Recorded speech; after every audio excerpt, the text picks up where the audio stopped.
વડોદરાથી સમાચાર મળ્યા છે કે ગોત્રી GMERS હોસ્પિટલ સામે ગંભીર બેદરકારીના આક્ષેપો સામે આવ્યા છે। સિંધરોડ ખાતે થયેલા અકસ્માતમાં ગંભીર રીતે ઘવાયેલો લોહી લુહાણ દર્દી આખી રાત ઇમરજન્સી વોર્ડની બહાર તડપતો રહ્યો હોવાનો પરિવારનો આરોપ છે। પરિવારનું કહેવું છે કે તબીબોની નિષ્કાળજીના કારણે સમયસર સારવાર મળી નથી। જોકે હોસ્પિટલ તંત્રનું કહેવું છે કે દર્દીના પરિવારને ગેરસમજ થવાથી દાખલ કરવામાં આવ્યો ન હતો, જ્યારે દર્દીને સારવાર આપવામાં આવી હતી અને આઈસીયુમાં દાખલ કરવા માટે બેડ પણ ખાલી રાખવામાં આવ્યો હતો। સમગ્ર મામલે હવે હોસ્પિટલની કામગીરી પર સવાલો ઊભા થયા છે।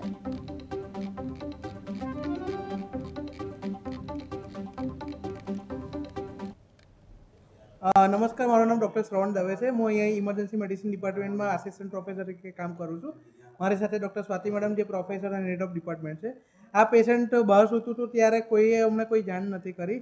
ફરી અમે જાણકારી મેળવતા અમે તપાસમાં આવ્યું કે આ પેશન્ટ ગઈકાલે રાત્રે 8:30 વાગે આવ્યું હતું અને 8:30 વાગે આવ્યા પછી સર્જરી ડિપાર્ટમેન્ટના ડૉક્ટર્સે એમને ટાંકા લીધા છે, ENTના ડૉક્ટર્સે જોયું છે અને સાથે સાથે આંખના ઓપ્થેલ્મોલોજી ડિપાર્ટમેન્ટના ડૉક્ટરે જોઈ એમની સારવાર કરી છે। ત્યારબાદ એમને દાખલ થવાનું કહેવામાં આવતા દાખલ થવાનું કેસ પેપરમાં લખેલું છે અને દાખલ થવાનું કેસ પેપર પણ નીકળેલો છે, તે હું મીડિયા સમક્ષ બતાવવા માગું છું।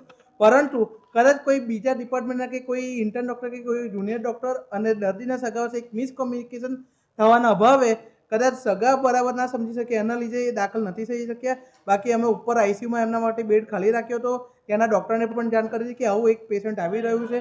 આજરોજ ગોત્રી જનરલ હોસ્પિટલમાં ઓચિંતી વિઝિટ લેતા જાણવા મળ્યું કે એક પેશન્ટ જે નીચે સૂતેલી હાલતમાં હતું, ત્યારે અમે સંપૂર્ણ એની પૂછપરછ કરતાં જાણવા મળ્યું કે સિંગરોટનો હતો અને એ જે પેશન્ટનો APR પણ ફાટેલો હતો, છતાં પણ ક્યાંક ને ક્યાંક લાગી રહ્યું છે કે ગોત્રી જનરલ હોસ્પિટલની માનવતા મરી પરવારી છે। આ જગ્યા ઉપર તમે જોશો કે જે જગ્યા ઉપર રસ્તામાં સૂતા હતા એ જ જગ્યા ઉપરથી અહીંયા નર્સિંગ સ્ટાફ છે, સાથે સાથે સર્વન્ટનો સ્ટાફ છે, સાથે ડૉક્ટરોની ટીમ પણ અહીંથી અવર જવર કરતી હોય છે, છતાં પણ કોઈકની નજર નથી જતી। આ વડોદરા શહેર માટે ગંભીર વિષય છે, ત્યારે હું ખાસ કરીને આપના ન્યૂઝના માધ્યમથી અપીલ કરું છું કે વડોદરા શહેરની અંદર આરોગ્ય શાખાના જે પણ ઉચ્ચ કક્ષાના અધિકારીઓ છે, અવારનવાર અનેક હોસ્પિટલો વિવાદમાં આવતી હોય છે, ત્યારે આવી હોસ્પિટલોને તાત્કાલિક ધોરણે સૂચના આપવી જોઈએ। સાથે સાથે આમની જેની પણ બેદરકારી હોય, બેદરકારી સામે જે આ બેદરકાર હોય તેઓની સામે એક્શન લેવી જોઈએ, કારણ કે SSG હોસ્પિટલ હોય કે ગોત્રી જનરલ હોસ્પિટલ હોય, જમનાબાઈ હોસ્પિટલ હોય, આ તમામ હોસ્પિટલોની અંદર હાલમાં તમે જોશો કે ગરીબ અને મધ્યમ વર્ગના લોકો જ આવતા હોય છે, પરંતુ ક્યાંક ને ક્યાંક લાગી રહ્યું છે કે ગરીબ અને મધ્યમ વર્ગના લોકોને જે સારવાર મળવી જોઈએ,